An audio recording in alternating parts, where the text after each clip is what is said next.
আচ্ছা, এবার 93 পেজে আসো। দেখো 93 পেজে এখানে কি বলেছে আবার। এখানে দেখো দুইটা বক্স আছে। দেখো একটা হচ্ছে who what plus verb plus complement plus modifier. আর একটা কি আছে দেখো দ্বিতীয় বক্সে, হুম অথবা what plus auxiliary do did does plus subject plus verb plus modifier. আচ্ছা, এখন এখানে দুইটা বক্স দিয়েছে। আচ্ছা ঠিক আছে, আমি তোমাদের হচ্ছে এই দুইটা বক্স বুঝিয়ে দিচ্ছি, তা একটু খেয়াল করো আগে। আচ্ছা, প্রথমে দেখো হু আছে, ঠিক আছে।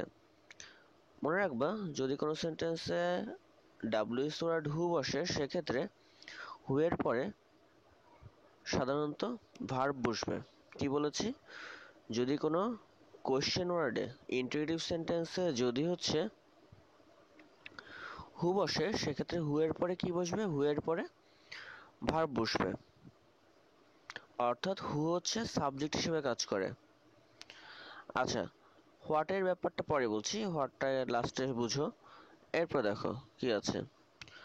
মনে রাখবে, যদি কোনো সেন্টেন্সে হু বাদে অন্য যে ডাব্লিউএস ওয়ার্ডগুলো আছে, যেমন হচ্ছে হুম, তারপরে আছে হচ্ছে এই পাশে পেজ উল্টে দেখতে পারো 94 পেজে, হোয়েন, হোয়ার, হাউ, ওয়াই, ঠিক আছে। তো এই যে ডাব্লিউএস ওয়ার্ডগুলো হু বাদে অন্যান্য যে ডাব্লিউএস ওয়ার্ডগুলো, এইগুলো যদি কোনো সেন্টেন্সে বসে, সেক্ষেত্রে ইন্টিগ্রেটিভ বাক্যটি তৈরির সময় তাহলে আমার কি বসতেছে, এইগুলো দিয়ে কোনো ইন্টিগ্রেটিভ বাক্য তৈরির সময় প্রথমে আমার অক্সিলারি ভার্ব আসছে, অথবা ডু ডাজ ডিড আসছে, তারপরে সাবজেক্ট, তারপরে ভার্ব। কিন্তু যদি হু দিয়ে আমার হচ্ছে সেন্টেন্সটি গঠন করা হয়, সেক্ষেত্রে কি হবে? হুর পরে সাধারণত মেইন ভার্ব বসবে। আচ্ছা, আমি আবারও বলছি, মনে রাখতে হবে যে এটা খুবই ইম্পর্টেন্ট। খেয়াল করো, যদি কোনো সেন্টেন্সে হু বসে, তাহলে হুর পরে সরাসরি মেইন ভার্ব বসতে পারছে। কিন্তু যদি কোনো সেন্টেন্সে হু বাদে অন্যান্য ডাব্লিউএস ওয়ার্ড যেগুলো আছে, এইগুলো যদি বসে, অর্থাৎ তোমার হোয়েন, হোয়ার, হাউ, ওয়াই, হুম, এই ডাব্লিউএস ওয়ার্ডগুলো যদি বসে, সেক্ষেত্রে এদের পরে প্রথমে অক্সিলারি ভার্ব আসতে হবে, তারপর সাবজেক্ট, তারপর মেইন ভার্ব। ঠিক আছে, এইভাবে আমরা কি করব? আমরা হচ্ছে বাক্যটি গঠন করব। অর্থাৎ হু বাদে অন্য ডাব্লিউএস ওয়ার্ডের ক্ষেত্রে হু বাদে অন্য ডাব্লিউএস ওয়ার্ড দিয়ে প্রশ্নবোধক বাক্য তৈরির ক্ষেত্রে আমরা অবশ্যই অক্সিলারি ভার্ব নিয়ে আসবো, তারপর সাবজেক্ট, তারপর মেইন ভার্ব নিয়ে আসবো। কিন্তু যদি হু বসে, তাহলে সরাসরি হু এর পরে মেইন ভার্ব বসতে পারছে, এখানে তাই বলেছে। দেখো এখানে একটা উদাহরণ দেখো, হু ওপেন দ্য ডোর। তা এখানে দেখো কি হলো, হুর পরে কি ওপেন, এটা কি একটা মেইন ভার্ব না? এটা বসলো, তাহলে কি হলো? হুর পরে যেহেতু মেইন ভার্ব বসেছে, তাহলে কি আমার স্ট্রাকচারটা ঠিক মতো ফলো করেছে? হ্যাঁ, আমার স্ট্রাকচারটা ঠিক মতো ফলো করেছে। তারপর দেখো, হোয়াট হ্যাপেন্ড লাস্ট নাইট। গতকাল কি ঘটেছিল? দেখো এখানে আবার হু এর পরে মেইন ভার্ব বসেছে, হ্যাপেন্ড বসে। তা আশা করি এটা বুঝতে পেরেছো। এবার দেখো নিচে একটা নোট আছে, it is not correct to say who did open the door অথবা what did happen last night. Varsity অ্যাডমিশনে কিন্তু এমনটাই আসবে যে সেন্টেন্সটা সঠিক আছে না ভুল আছে তোমাকে খুঁজে বের করতে হবে। তা দেখো, তাহলে কি আমরা কি জেনেছি? আমরা জেনেছি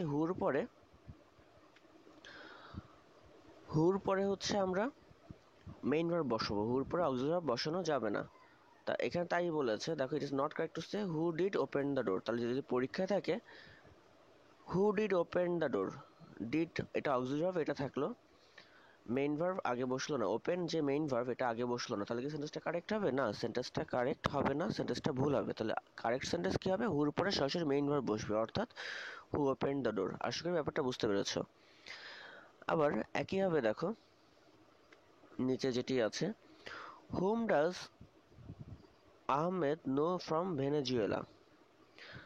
আচ্ছা, তা এখানে দেখো, এখানে কি এটা হুম, তা হুম আছে দেখো ডাব্লিউএস ওয়ার্ড। তা আমি কি বলেছি? ডাব্লিউএস ওয়ার্ড হু বাদে অন্য যে ডাব্লিউএস ওয়ার্ডগুলো আছে, সেগুলোর ক্ষেত্রে আমার কি বসছে?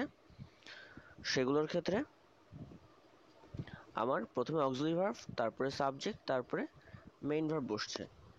তা এইখানে দেখো কি বলেছে, তাহলে whom does Ahmed know from Venezuela. তাহলে যেহেতু আমার হুম বসেছে, এখানে অক্সিলারি ভার্ব বসলো, তারপর সাবজেক্ট আহমেদ বসলো, তারপর মেইন ভার্ব নো বসলো, এই স্ট্রাকচারটা এইভাবে বসলো। আশা করি ব্যাপারটা বুঝতে পেরেছো। এর পরের পৃষ্ঠা দেখো, 94 পেজে আরো কিছু উদাহরণ আছে। When did John move to Jacksonville? কখন হচ্ছে জন জ্যাকসনভিলে গিয়েছিল বা স্থানান্তরিত হয়েছিল। আচ্ছা, তাহলে এখানে কি ঘটছে আসলে দেখো, তাহলে একইভাবে যেহেতু ওয়েন আছে, এই কারণে আমার কি বসলো, এই কারণে হচ্ছে আমার ডিড বসলো, অক্সিলারি ভার্ব বসলো, তারপর সাবজেক্ট জন বসলো, তারপর মেইন ভার্ব বসলো। আশা করি ব্যাপারটা বুঝতে পেরেছো। এই উদাহরণগুলো বাসায় দেখবো। Where does Mohammad live? Why did George leave so early? How did Maria get to school today? Where has the Henry gone? When will Bertha go back to Mexico? তাহলে এইভাবে আমরা কি ডাব্লিউএস ওয়ার্ড দিয়েও প্রশ্ন গঠন করতে পারি, আবার অক্সিলারি ভার্ব দিয়েও প্রশ্ন গঠন করতে পারি। তবে দুইটার কিন্তু দুই রকমের। আবার হুর ক্ষেত্রে ব্যবহার একরকম, আবার হু বাদে অন্য ডাব্লিউএস ওয়ার্ডের ক্ষেত্রে ব্যবহার আর এক রকম। এইগুলো একটু মনে রাখবে। আচ্ছা, এইবার যেটা বলছিলাম সেটা হচ্ছে এই যে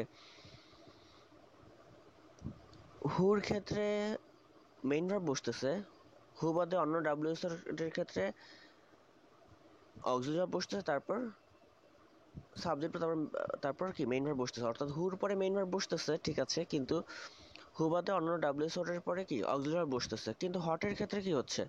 আচ্ছা আমি বলি, দেখো হট দেখো দুইটা বক্সে আছে। অর্থাৎ হটের পরে আমার কি মেইন ভার্বও বসতে পারে, আবার হটের পরে হচ্ছে অক্সিলারি ভার্ব অথবা ডু ডাজ ডিডও বসতে পারে। ঠিক আছে, হোয়াট হচ্ছে কি ব্যতিক্রম। ঠিক আছে, এটা আসলে প্র্যাকটিস করতে হবে। এটা প্র্যাকটিস করতে করতে তোমরা একসময় পারবে। আচ্ছা, এরপর দেখো নিচে কিছু, এরপর আর একটা বুলেট আছে। আমরা এই বুলেটগুলো একবার পড়ি। আমি যা বললাম এটাই হচ্ছে নিয়ম। তারপর হচ্ছে এখানে যা আছে আমরা একবার পড়ে দেখি কি আছে। আচ্ছা, note: although in speech most people use who rather than whom, in this question in correct written English you should use whom to indicate that the question word comes from the complement position. আচ্ছা, এখানে নোটে বলছে কি হু হচ্ছে, আমি যেটা বলেছিলাম, হু হচ্ছে তোমার সাবজেক্ট পজিশনে বসছে, আর হুমটা কি তোমার হচ্ছে অবজেক্ট নির্দেশ করছে। আর আমরা সহজ হিসেবে মনে রাখবো কি,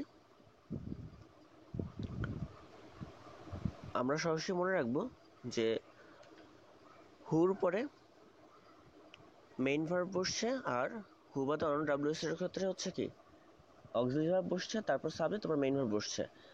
আর হোয়াট হচ্ছে ব্যতিক্রম। হোয়াটের পরে আমার সাবজেক্টও বসতে পারে, মেইন ভার্বও বসতে পারে। হোয়াটের পরে আমার মেইন ভার্বও বসতে পারে, অথবা অক্সিলারি ভার্বও বসতে পারে। এটা আমার সেন্টেন্সের উপর ডিপেন্ড করবে। তাহলে আশা করি তোমরা বুঝতে পেরেছো। তাহলে এগুলো বাসায় আরও প্র্যাকটিস করো। আর না বুঝলে আমাকে অবশ্যই জিজ্ঞাসা করতে পারো, আমি তোমাদেরকে হেল্প করার চেষ্টা করব।